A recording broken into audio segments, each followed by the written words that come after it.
أعوذ بالله من الشيطان الرجيم قال هذا رحمة من ربي فإذا جاء وعد ربي جعله دكا وكان وعد ربي حقا Sadaqallahul azim. Maka ingatlah ketika Zulkarnain berkata, inilah dinding yang menjadi rahmat dari Tuhanku. Maka bila sampai janji Tuhanku kelak, Tuhanku akan menjadikan dinding ini hancur luluh dan janji Tuhanku adalah benar. Surah Al-Kahfi ayat 98.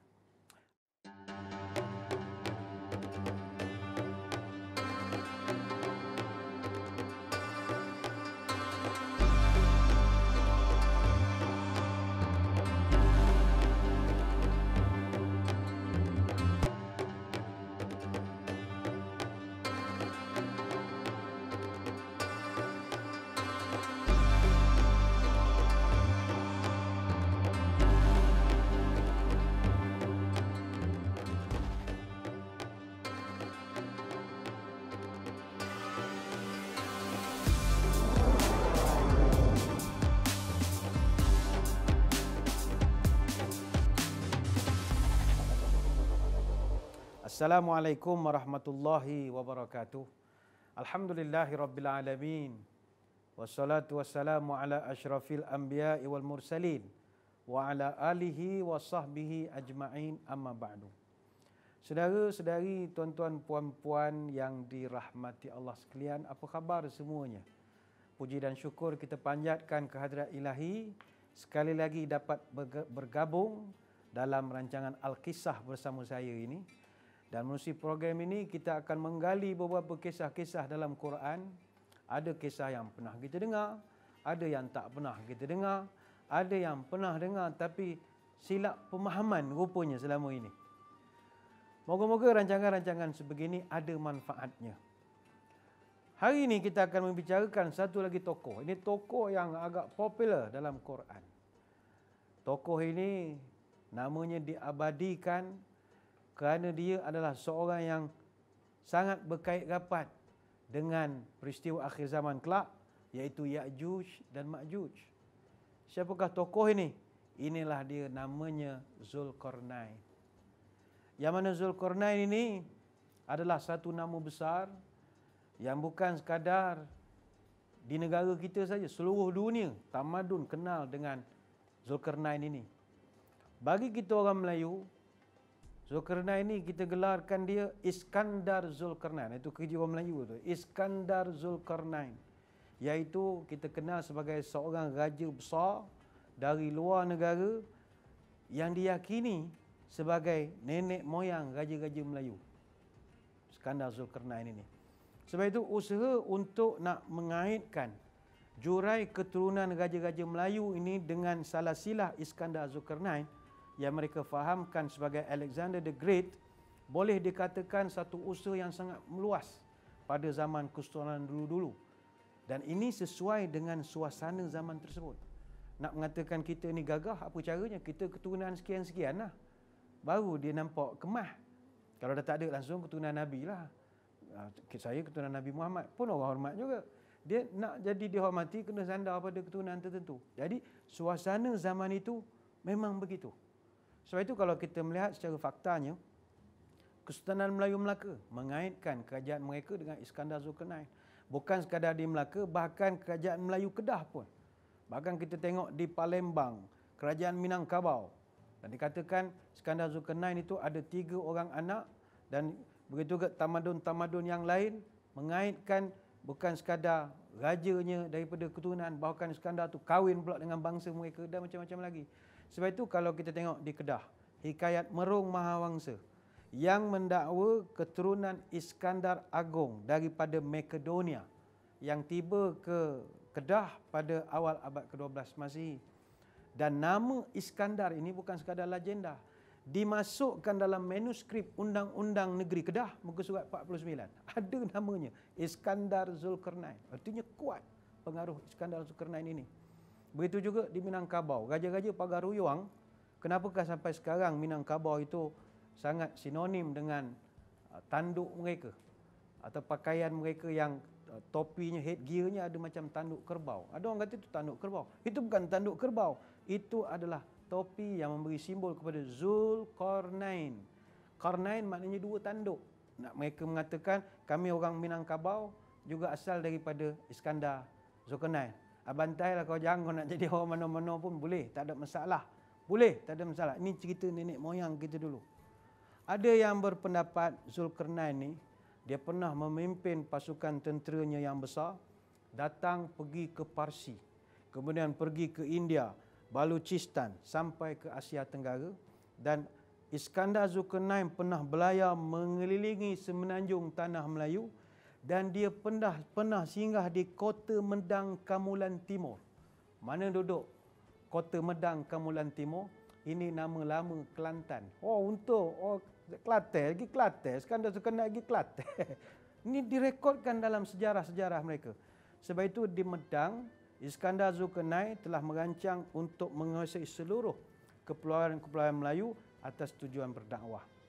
Sebab itu, bagi kita orang Melayu, kita ada satu hikayat, dia panggil hikayat Iskandar Zulkarnain. Kuatnya pengaruh manusia nama Zulkarnain ini, sampaikan namanya diabadikan dalam riwayat-riwayat klasik orang Melayu. Termasuk juga kalau kita mengkaji, ada satu versi hikayat Melayu namanya Sulalatus Salatin. Dalam Sulalatus Salatin dicatatkan Raja Iskandar Zulkarnain, dia berkahwin setelah dia menyerang benua Kaling, dia telah berkahwin dengan Puteri Syahrul Bariyah. Puteri Syahrul Bariyah anak kepada Raja Kindah Hindi. Jadi baginda dikatakan telah menuju ke arah matahari terbit dari arah benua Kaling menuju ke benua Cina. Kita berlepas diri sama ada nak mengatakan cerita ini benar ataupun tidak. Namun saya bawakan dalam mukadimah ini sebagai gambaran kuatnya pengaruh seorang manusia namanya Zulkarnain ini, yang oleh orang Melayu disebutkan Iskandar Zulkarnain. Kerana orang Melayu sangat mengatakan Iskandar Zulkarnain adalah Alexander the Great. Lalu bagaimana pandangan Islam? Yang ini kita akan jawab kemudian, kerana kita akan berehat seketika, kembali selepas ini.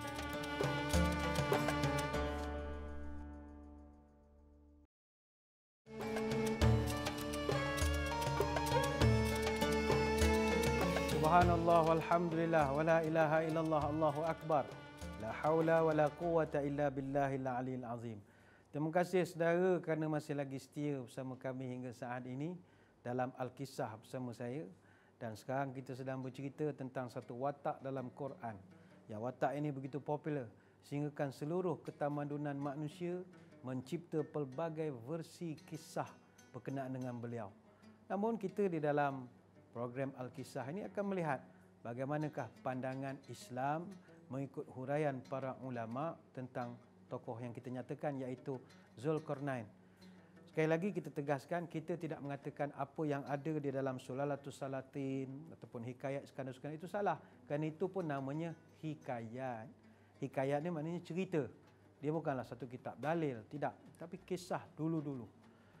Dari pandangan para ulama, dalam misalnya dalam perbahasan dalam kitab Al-Bidayah wan Nihayah fil Fitan wal Malahim, dan juga ada dirakamkan atau dibahaskan dalam tafsir Ibnu Kathir, para ulama ada membuat perbahasan khusus tentang Zulkarnain ini, dan dia diberikan gelaran Zulkarnain. Zul ni maknanya yang memiliki. Orang yang nama Zul maknanya dia mesti memiliki. Mana kalau Zul tak ada apa-apa memiliki, buang jelah nama, tukar nama lain sajalah. Dia mesti memiliki. Memiliki duit, memiliki kekuasaan. Kalau Zulkarnain memiliki tanduk. Kenapa pula dia ada tanduk? Dia ada tanduk kerana simbolik dia menguasai wilayah timur dan barat. Begitu berkuasanya dia, peta dunia ni, timur barat semua dia punya. Jadi Zulkarnain simbolik. Yang dikatakan sebagai Zulkarnain ni adalah seorang hamba yang soleh. Dia orang baik-baik. Buktinya kata ulama, kita boleh nampak dia punya iman dia. Kat mana iman dia kita boleh nampak? Dia kalau percakapan, dia selalu memanggil-manggil Tuhannya. Ini adalah sifat seorang hamba yang soleh. Orang kalau bercakap banyak sebut nama Tuhan, tu orang baik. Ketawa sikit, astagfirullah, astagfirullah. Memang orang baik betul lah tu. Tak berhenti menyebut nama Tuhan. Dan Allah rakamkan dalam Quran berulang kali dia menyebut nama Tuhan. Dalam surah Al-Kahfi ayat 98. Qala hadza rahmatun min rabbi. Rabbi. Fa idza jaa wa'du rabbi. Rabbi lagi. Ja'alahu dakka wa kana wa'du rabbi haqqan. 2-3 kali disebut Tuhan.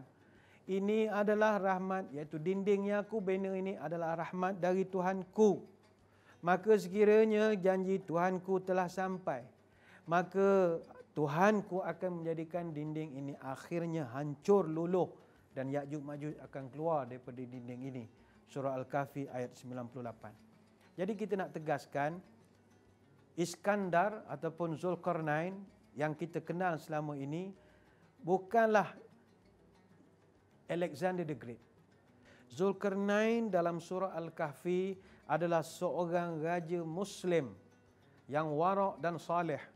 Adapun Alexander the Great adalah seorang musyrik. Dia menyembah agama pagan, agama orang dulu-dulu. Sebab itu kata Syekh Ahmad Al-Fatani dalam kitab Faridatul Faraid muka surat 17. Dia mengatakan bahawa wajib bagi orang Islam meyakini bahawa Zulkarnain adalah lelaki saleh dan bukannya Iskandar Ar-Rumi.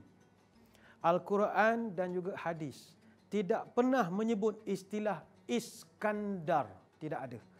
Sebaliknya hanya menggunakan istilah Zulkarnain. Maka majoriti para ulama ahli sunnah wal jamaah menolak Alexander sebagai Zulkarnain atau Iskandar Zulkarnain. Rujuklah tulisan Imam Fakhrul Razi, Ibn Taymiyah, Ibn Hajar Al-Asqalani dan ramai lagi. Majoriti mengatakan Iskandar ataupun Zulkarnain bukannya Alexander the Great. Timbul satu isu yang juga hangat dibahaskan dalam masyarakat. Adakah Iskandar ini seorang Nabi? Dan ini perbahasan yang agak panjang lebar. Al-Imam Al-Hakim dalam kitab Al-Mustadrak ada membawakan satu hadis daripada Nabi SAW. Ma adri at-tubba anbiya kana amla wa ma adri Zulkarnain anbiya kana amla wa ma adri hududu kafaratun li ahliha amla. Kata Nabi, bila orang tanya, ya Rasul, Zulkarnain ni Nabi ke tidak? Nabi kata beginilah, ada 3 perkara aku tak boleh nak jawab. Tak pasti. Pertama, aku tidak tahu secara pasti adakah Tubba itu seorang Nabi ataupun bukan. Yang kedua, aku tak boleh jawab, nak confirm sama ada Zulkarnain itu seorang Nabi ataupun bukan. Dan yang ketiga, aku tak boleh jawab, tak boleh confirm adakah hudud, hukuman potong tangan misalnya, adakah itu menghapuskan dosa ataupun tidak? Itu aku tak boleh jawab, kata Nabi. Itu hadis direkodkan oleh Imam Hakim. Dan kata Al-Hakim, hadis ini sahih sesuai dengan syarat-syarat kriteria menurut jalur Imam Bukhari dan Muslim. Jadi, saudara, kalau Nabi pun tak tahu secara pasti adakah Zulkarnain ni seorang Nabi ataupun bukan, sementara lagilah kita lagilah tak boleh menjawab. Kita berlepas diri daripada para ulama tafsir yang ada membawakan hujah yang macam-macam. Ada yang kata dia Nabi, hujahnya begini-begini. Ada yang kata dia bukan Nabi, hujahnya begini. Ada yang kata dia ni guru lah dalam masa sama orang baik dan macam-macam lagi. Yang pasti yang kita boleh confirmkan, Zulkarnain adalah seorang raja saleh, pemimpin yang beriman kepada Allah dan juga hari kiamat. Cuma timbul isu, ada yang kata dia adalah Cyrus the Great. Benar atau tidak? Yang ini kita akan jawab kemudian. Kita berehat seketika, kembali selepas ini.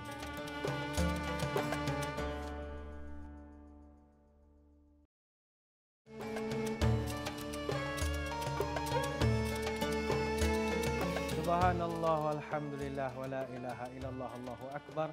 La haula wa la quwata illa billahil aliyil azim. Terima kasih kepada yang masih lagi setia bergabung bersama kami, hingga ke saat ini dalam program Al-Kisah bersama saya. Dan sedar ataupun tidak, kita telah pun berada pada penghujung pertemuan kita, membicarakan satu nama besar di dalam Al-Quran, seorang tokoh yang memberi sumbangan sampai hari ini, iaitu tembok Ya'juj Ma'juj yang menghalang kemasukan Ya'juj Ma'juj. Itu dibina oleh insan yang namanya Zulkarnain. Kita sedang membahaskan siapa Zulkarnain ini. Seperti yang kita dah maklumkan di awal tadi, perbahasan para ulama tentang siapa Zulkarnain adalah perbahasan yang begitu panjang lebar. Ini kerana ramai orang yang mengatakan Zulkarnain ini adalah Alexander the Great. Dan kita telah terangkan dan kita tegaskan Zulkarnain bukan Alexander the Great. Cuma ada pula satu finding yang lain atau pendapatan yang lain.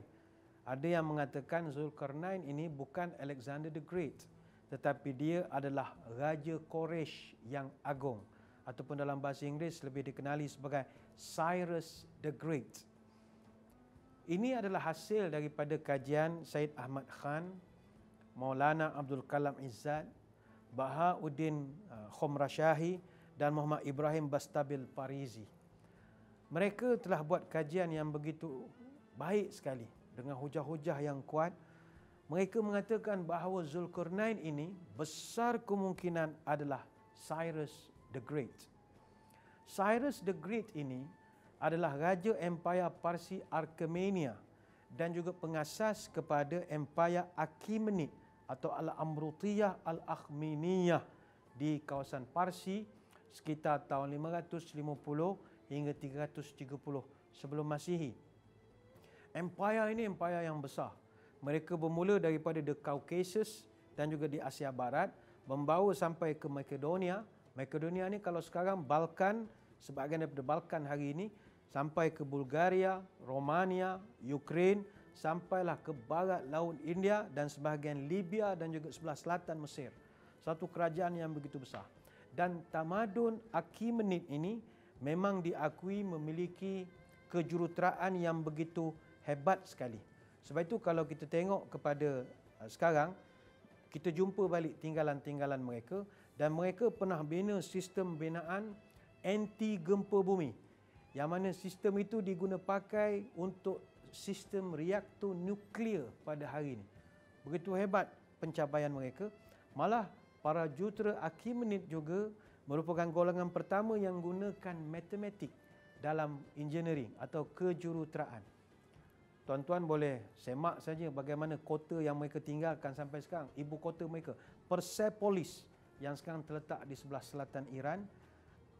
Persepolis ini among the world's greatest archaeology sites under UNESCO World Heritage Site sejak tahun 1979. Bukti-bukti yang dibawakan oleh para pengkaji yang mengatakan Zulkarnain adalah Cyrus, mereka mengatakan sampai sekarang kalau kita pergi ke Persepolis di Iran, ukiran pada batu pada hari ini yang ada dilukiskan gambar, diukirkan gambar-gambar raja mereka itu ada dipaparkan Cyrus. Dan mana mahkotanya ada tanduk. Mahkota ada tanduk. Yang kedua, menurut para pengkaji, Cyrus dia sama seperti Zulkarnain yang dinyatakan dalam Quran, dia menyembah Tuhan yang satu. Tidak dikatakan Tuhan apa, tapi Tuhannya tidak banyak. Satu saja Tuhannya. Tidak seperti Alexander the Great. Alexander the Great, dia ada banyak mempercayai dewa-dewi. Tuhannya lebih daripada satu.